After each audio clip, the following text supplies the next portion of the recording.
শ্রী শ্রী নিগমানন্দ উপদেশামৃত, ইংরেজি 17/7/34, বাংলা 1 শ্রাবণ 1341 সাল। জনৈক শিষ্য জিজ্ঞাসা করলেন, ঠাকুর, আমাদের যোগী ঋষির দেশ ভারতবর্ষ কি চিরকাল এরূপ পতিত থাকবে? কখনো কি উন্নত হবে না? এ আমাদের কোনো পাপের ফল কি? ঠাকুর বললেন, ভারতের পতন ব্যষ্টিগত নয়, সমষ্টিগত। ভারতের পতন ভগবানের ইচ্ছায় হয়েছে। কোনো জিনিসের পতন না হলে তার উত্থান অসম্ভব। যেমন কোনো জমি উর্বর থাকা অবস্থায় খুব ভালো ফসল দেয়, পরে তার উর্বরতা শক্তি কমে গেলে যদি তাকে 2-3 বছর ফেলে রাখা যায়, তাহলে তার উর্বরা শক্তি পুনরায় ফিরে আসে। সেই রকম ভারত একদিন উন্নতির চরম সীমায় উঠেছিল, তাই প্রাকৃতিক নিয়মে তার পতন অবশ্যম্ভাবী। এসবই ভগবানের ইচ্ছা। যোগীরা ইচ্ছা করলে মুহূর্তের মাঝে উন্নত করে দিতে পারেন, কিন্তু তাদের ইচ্ছা ভগবানের ইচ্ছার সঙ্গে মিলিত। ভগবানের ইচ্ছার বিরুদ্ধে কিছু করতে যাওয়াটা শয়তান বা অসুরের কাজ। কিন্তু যোগীরা কবে কিভাবে তা জানেন। আমি জানি ভারত অল্প দিনের ভিতর উন্নত হয়ে উঠবে। জড় বিজ্ঞানের ফল কলকারখানা পাশ্চাত্য জগৎকে শান্তি দিতে পারবে না। তারা বাধ্য হয়ে ভারতের দুয়ারে শান্তির ভিখারি হয়ে দাঁড়াবে। যেমন একদিন সমগ্র জাতি ব্রাহ্মণের পদানত ছিল, সেই রকম সমগ্র জগৎ ভারতের পদানত হবে। স্বাধীনতা আমাদের চাইতে হবে না, তারা বাধ্য হয়ে আপনা হতে যেচে স্বাধীনতা দিয়ে দেবে। এক শিষ্য বললেন, ঠাকুর, কতদিন পরে সব হবে? ঠাকুর বললেন, খুব অল্প দিনের ভিতরে হবে। শিষ্য বললেন, পাশ্চাত্য বিজ্ঞান তো জলের থেকে চিনি তৈরি করছে। ঠাকুর বললেন, খালি জলের থেকে চিনি কেন, আলকাতরা থেকে এক অতি মূল্যবান জিনিস বের করেছে। এসব তাদের শক্তি নয়, সব ভগবানের শক্তি। এসব ভগবত বিধান, কেউ এর প্রতিরোধ করতে পারবে না। তথাপি এরা এইসব বিজ্ঞান দিয়ে শান্তি পেতে পারবে না। স্বামী বিবেকানন্দ বলেছিলেন, কালা পাহাড় এত অত্যাচার করেছে, আমি থাকলে কখনো এসব হতে দিতাম না। কালা পাহাড়ের বা কত শক্তি! ভগবান হিন্দুর জড়বুদ্ধি নষ্ট করবার জন্য এসব করেছিলেন। কাশীতে ভাস্করানন্দ স্বামী নামে জনৈক যোগী ছিলেন। আফগান যুদ্ধ জয়ের পর একদিন লর্ড অ্যাকল্যান্ড ভাস্করানন্দ স্বামীকে দর্শন করতে গেলেন এবং তার কাছে বসে নিজের বীরত্ব কাহিনী বর্ণনা করতে লাগলেন। সমস্ত সুরে স্বামীজি বললেন, সবই ভগবানের ইচ্ছা। এ কথায় সাহেব রাগান্বিত হয়ে বিদ্রুপাত্মক ভাষায় প্রত্যুত্তর প্রদান করলেন। স্বামীজি বললেন, সাহেব, তোমার এত শক্তি, তুমি ওই পেন্সিলটা উঠাও তো দেখি। এই বলে একটা পেন্সিল সাহেবের সম্মুখে মাটিতে কিছুটা পুঁতে দিলেন। সাহেব সমগ্র শক্তি নিয়োজিত করেও পেন্সিলটা উঠাতে পারলেন না।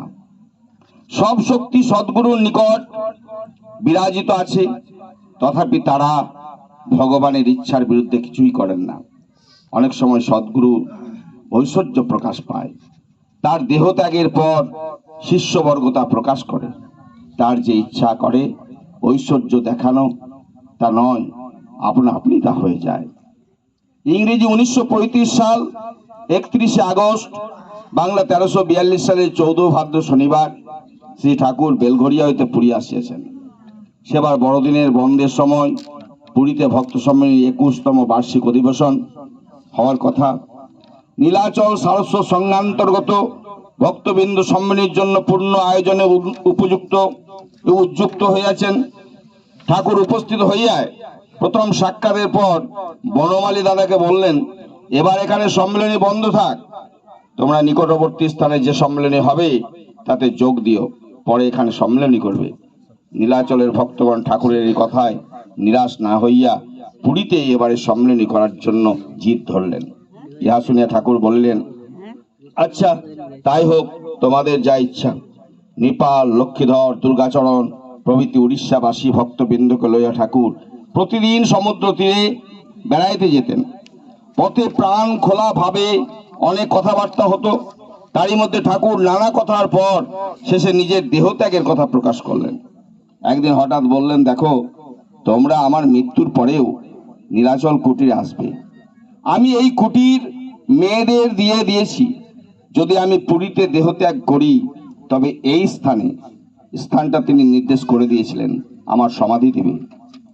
মনুর অর্থাৎ লীলা নারায়ণী দেবী যার নাম, বংশধরগণ আমার এই সমাধির সেবা পূজা করবে। সেরকম গুরুধামে আমার আত্মীয় স্বজন সেবা পূজা করছে, মনুর বংশধরগণও সেরকম করবে। যদি তা না হয় তবে নৈষ্ঠিক ব্রহ্মচারী দ্বারা সেবা পূজার বন্দোবস্ত করাবে। আর একদিন ঠাকুর বলিয়া উঠিলেন, দেখো, আমার মৃত্যুর পর তোমরা দেখবে যেন আমার আসন অর্থাৎ নীলাচল কুটিরে বর্তমানে যেমন আছে ঠিক সেইভাবে সেই স্থানে বর্তমান থাকে, সেইভাবে সজ্জিত থাকে। ভক্তগণ এসে দেখে যাবে রামকৃষ্ণদেব কতদিন হলো দেহ রক্ষা করেছেন, কিন্তু তার আসন ঠিক সেইভাবেই সজ্জিত আছে। ঠিক যেন ঠাকুর বাইরে গেছেন, এখনই ফিরে আসবেন, সেইভাবে তোমরা আসনকে সাজিয়ে রাখবে।